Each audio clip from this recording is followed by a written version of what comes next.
Hello friends, selection तक YouTube channel पर आपका एक बार फिर स्वागत है। आज हम लोग मैग्नेटिज्म का क्लास नंबर 7 देखेंगे। तो चलिए हम लोग स्टार्ट करते हैं आज का क्लास। ठीक है, देखिए फर्स्ट स्लाइड है हम लोग का magnetic flux leakage. Magnetic flux leakage, देखिए मैग्नेटिक फ्लक्स का वह भाग जो चुंबकीय परिपथ में कार्य नहीं करता है। चुंबकीय परिपथ में कार्य नहीं करता है। मैग्नेटिक वह भाग जो चुंबकीय परिपथ में कार्य नहीं करता है उसे ही MFL कहा जाता है। उसे ही MFL यानी कि magnetic flux leakage. Magnetic flux leakage, ठीक है। देखिए magnetic flux leakage equal to होता है total flux minus yield flux. ठीक है, देखिए मैग्नेटिक फ्लक्स लीकेज फैक्टर बराबर होता है टोटल फ्लक्स अपॉन में ईल्ड फ्लक्स। देखिए अगर मैग्नेटिक फ्लक्स मान 1 से अधिक होता है, ठीक है, मैग्नेटिक फ्लक्स लीकेज फैक्टर का मान 1 से अधिक होता है। एक नोट हम लोग देखेंगे कि वायु अंतराल को घटाकर मैग्नेटिक फ्लक्स लीकेज को घटाई जाती है। वायु अंतराल को घटाकर मैग्नेटिक फ्लक्स लीकेज को घटाई जाती है। ठीक है दोस्तों, चलते हैं नेक्स्ट स्लाइड। नेक्स्ट स्लाइड है चुंबकशीलता, परमेबिलिटी, म्यू। ठीक है, जिसको म्यू से हम लोग सूचित करते हैं। मैग्नेटिक परमेबिलिटी यानी कि म्यू इक्वल टू होता है बी अपॉन एच। क्या होता है? बी अपॉन एच, जहाँ बी क्या है? मैग्नेटिक फ्लक्स डेंसिटी है और एच क्या है? मैग्नेटिक फील्ड इंटेंसिटी है। मैग्नेटिक मैग्नेटिक परमेबिलिटी का ऐसा ही यूनिट होता है हेनरी प्रति मीटर। यहाँ से हम लोग देखेंगे, एच बराबर हम लोग का क्या हो जाएगा? बी बटा में म्यू हो जाएगा, यानी कि B is directly proportional to H, B is directly proportional to U हो जाएगा। देखिए यहाँ पर म्यू जो है म्यू नॉर और म्यू आर के गुणनफल के बराबर होता है। म्यू जो होता है म्यू नॉर और म्यू आर के गुणनफल के बराबर होता है, जहाँ म्यू नॉर जो है निर्वात की चुंबकशीलता यानी magnetic permeability of vacuum, M R जो है सापेक्ष चुंबकशीलता। एम आर का जो होता है यूनिट नहीं होता है, डेंसिटी भी नहीं होता है, इसलिए no unit no density. Mu R बराबर होता है म्यू अपॉन में म्यू जीरो। यहाँ से देखिएगा म्यू आर बराबर म्यू बटा में म्यू जीरो हो जाएगा। ठीक है, चलते हैं नेक्स्ट। नेक्स्ट है रेसिडुअल मैग्नेटिक, अवशिष्ट चुंबकत्व। ठीक है, देखिए किसी चुंबकीय पदार्थ जैसे नर्म लोहा को चुंबक बनाने के लिए आरोपित किए गए चुंबकन बल को हटा लेने के बाद उसमें शेष बचे चुंबकत्व के गुण को ही अवशिष्ट चुंबकत्व कहा जाता है। ठीक है, किसी चुंबकीय पदार्थ जैसे नरम लोहा को चुंबक बनाने के लिए आरोपित किए गए चुंबकन बल को हटा लेने के बाद उसमें शेष बचे चुंबकत्व के गुण को ही अवशिष्ट चुंबकत्व कहा जाता है। मैग्नेटिक सैचुरेशन हम लोग नेक्स्ट देखेंगे। मैग्नेटिक सैचुरेशन, देखिए किसी चुंबकीय पदार्थ की वह अवस्था जिसमें उस पर कार्यरत चुंबकन बल का मान बढ़ाने पर भी उसमें चुंबकन मान में कोई वृद्धि नहीं होती है, उसे मैग्नेटिक सैचुरेशन कहते हैं। किसी चुंबकीय पदार्थ की वह व्यवस्था जिसमें उस पर कार्यरत चुंबकन बल का मान बढ़ाने पर भी उसके चुंबकन मान में कोई वृद्धि नहीं होता है, उसे मैग्नेटिक सैचुरेशन कहते हैं। ठीक है, नेक्स्ट है क्वेश्चन एक हम लोग का है कि बी एच कर्व में बी का प्रतिनिधित्व करता है रिलक्टेंस, चुंबकीय अभिवाह यानी मैग्नेटिक फ्लक्स, या चुंबकीय फ्लक्स डेंसिटी या परमेबिलिटी। तो चुंबकीय flux density, B H curve में बी चुंबकीय फ्लक्स डेंसिटी का प्रतिनिधित्व करता है।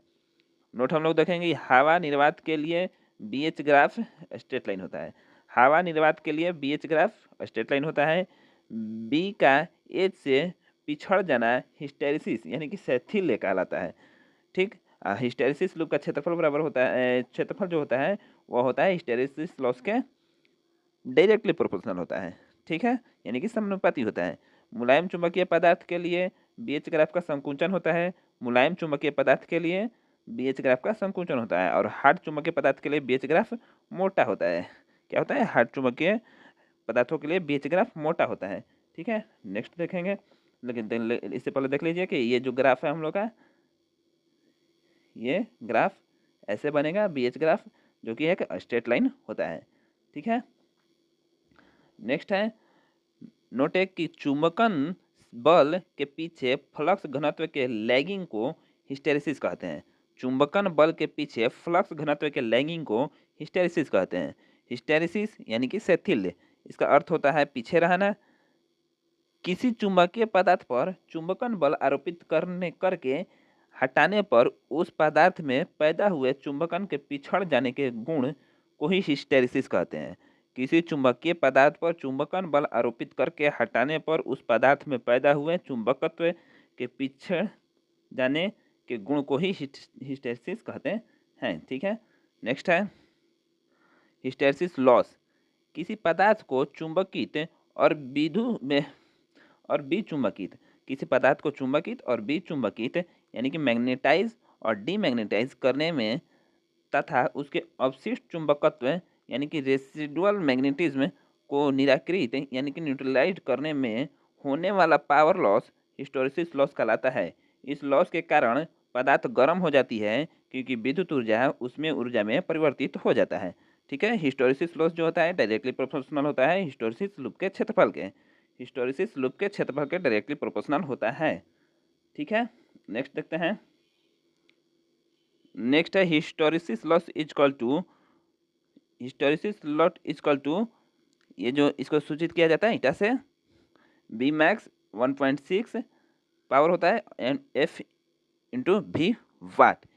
ईटा जो है हिस्टैरिसीस गुणांक यानी कि हिस्टैरिसीस कोफिशिएंट, इसे स्टेनमेट्ज का हिस्टैरिसीस लॉस भी कहा जाता है। इसे स्टेनमेट्ज का हिस्टैरिसीस लॉस भी कहा जाता है। यह पदार्थ के मटेरियल का गुण है, या पदार्थ के मटेरियल का गुण है। एफ जो होता है सप्लाई फ्रीक्वेंसी होता है, भी जो होता है पदार्थ का आयतन होता है, बी मैक्स जो होता है अधिकतम फ्लक्स डेंसिटी यानी कि वेबर प्रति मीटर स्क्वायर होता है, वेबर प्रति मीटर स्क्वायर होता है। सिलिकॉन और स्टील के लिए हिस्टैरिसीस गुणांक का मान कम होता है। सिलिकॉन और स्टील के लिए हिस्टैरिसीस गुणांक का मान कम होती है। ठीक है, नेक्स्ट है पदार्थ में होने वाली हिस्टैरिसीस लॉस निम्नलिखित में से किस पर निर्भर करती है। ठीक है, किस पर निर्भर नहीं करती है, किस पर निर्भर नहीं करती है। Hysteresis constant, supply frequency, magnetic flux density या रिलेक्टिविटी। रिलेक्टिविटी पर नहीं करती है। ठीक है, नेक्स्ट क्वेश्चन है हिस्टैरिसीस लॉस निम्न में से किस मात्रा के समानुपाती होती है। हिस्टैरिसीस लॉस निम्न में से किस मात्रा के समानुपाती होती है। ऑप्शन है बी मैक्स का स्क्वायर, बी मैक्स के पावर 1/6, बी मैक्स के पावर 0.6, बी मैक्स के पावर 6। इसका हो जाएगा बी मैक्स का पावर 1.6। एक नोट देखेंगे कि हिस्टैरिसीस लॉस कम करने के लिए कोर ऐसे पदार्थ का बनाया जाता है जिसके लिए ईटा का मान कम हो। क्या हो, ईटा का मान कम हो। ठीक है, नेक्स्ट है भंवर धारा यानी कि एडी करंट। जब किसी चालक से बाह्य चुंबकीय फ्लक्स में परिवर्तन किया जाता है तो उस चालक में चक्रधार प्रेरित धारा उत्पन्न होती है जिसे ईडी करंट कहा जाता है। ठीक है, जब किसी चालक से बाहर चुंबकीय फ्लक्स में परिवर्तन किया जाता है तो उस चालक में चक्रधार प्रेरित धारा उत्पन्न किया जाता है जिसे ईडी करंट कहा जाता है। इसकी खोज फोकाल्ट ने किया था तथा इसे फोकाल्ट धाराएं भी कहा जाता है। इसकी खोज फोकाल्ट ने किया था तथा इसे फोकाल्ट धाराएं भी कहा जाता है। इसका मान चालक के प्रतिरोध पर निर्भर करती है। इसका मान चालक के प्रतिरोध पर निर्भर करती है। भंवर धारा जो होता है इन्वर्सली प्रोपोर्शनल होता है क्या, प्रतिरोध के, रेजिस्टेंस के। ठीक है, नेक्स्ट चल देखते हैं। नेक्स्ट है क्रोड को लिमिनेटेड लेने पर भंवर धारा हानि कम हो जाती है। ठीक है, eddy current loss equal to B max का स्क्वायर एफ का स्क्वायर टी का स्क्वायर इंटू वी वाट होता है।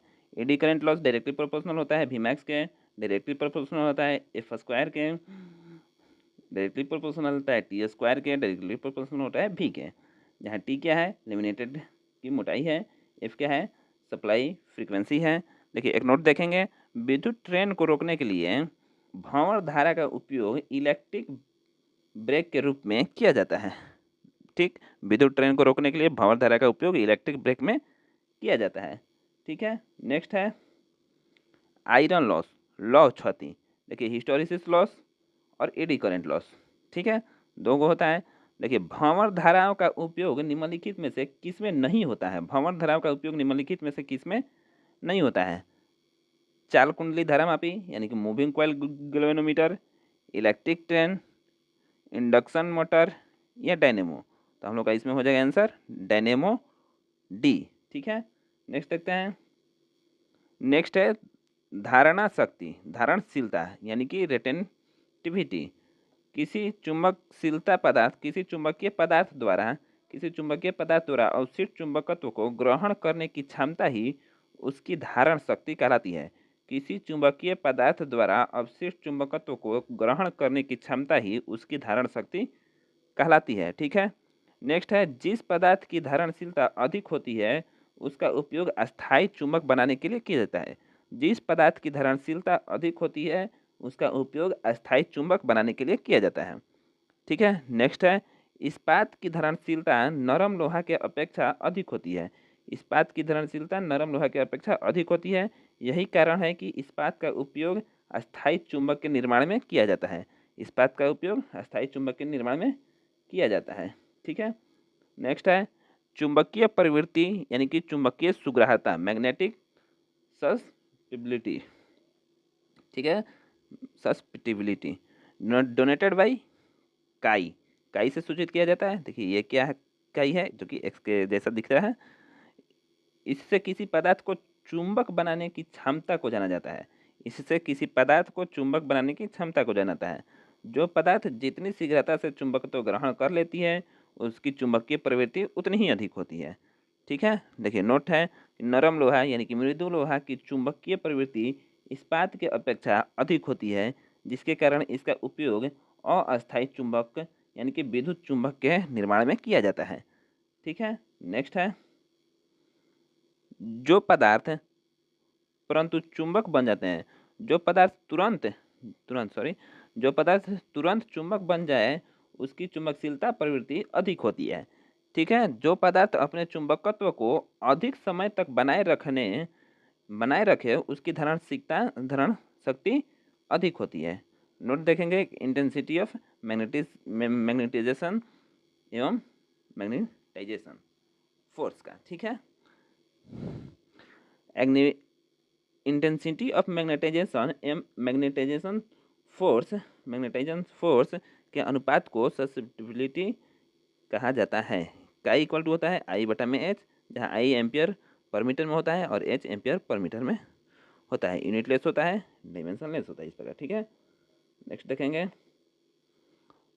निग्राहिता, कोरेटिविटी। ठीक है, किसी पदार्थ की निग्राहिता चुंबकीय तीव्रता का वह परिणाम होती है जो अवशिष्ट चुंबकत्व नष्ट कर देती है। क्या कर देती है? अवशिष्ट चुंबकत्व नष्ट कर देती है। निग्राहिता जो होता है इस्पात का ज़्यादा होता है नरम लोहा से। ठीक है, निर्गह बल किसे कहते हैं? कोर्सिव फोर्स किसे कहते हैं? तो देखिए कोर्सिव फोर्स जो है वह बल है जो अवशिष्ट चुंबकीय गुणों को समाप्त करने के लिए किया जाता है। ठीक है, विद्युत चुंबक बनाने के लिए पदार्थ में कौन सा गुण होनी चाहिए? उच्च धारणशीलता एवं निग्राहिता, निम्न धारणशीलता एवं उच्च निग्राहिता, उच्च धारणशीलता एवं निम्न निग्राहिता या निम्न धारणशीलता एवं निम्न निग्राहिता। तो ऑप्शन नंबर डी हम लोग का सही हो जाएगा, निम्न धारणशीलता एवं निम्न निग्राहिता। ठीक है, नेक्स्ट है नरम लोहा एवं फौलाद के गुणों के मुख्य अंतर। ठीक, नरम लोहा एवं फौलाद यानी कि स्टील के गुणों में मुख्य अंतर। देखिए गुण, एक तरफ हम लोग गुण देखें नरम लोहा और फौलाद। देखिए निग्राहिता जो होते हैं इसका निम्न होती है नरम लोहा की और फौलाद की उच्च होती है। धारण शक्ति जो है नरम लोहा की निम्न और फौलाद की उच्च होती है। चुंबकीय प्रवृत्ति जो है नरम लोहा की उच्च, फौलाद की निम्न होती है। प्रगम्यता यानी चुंबकशीलता जो होती है नरम लोहा की उच्च और फौलाद की निम्न होती है। हिस्टोरिसिस लॉस जो है नरम लोहा की निम्न होती है और फौलाद की उच्च होती है।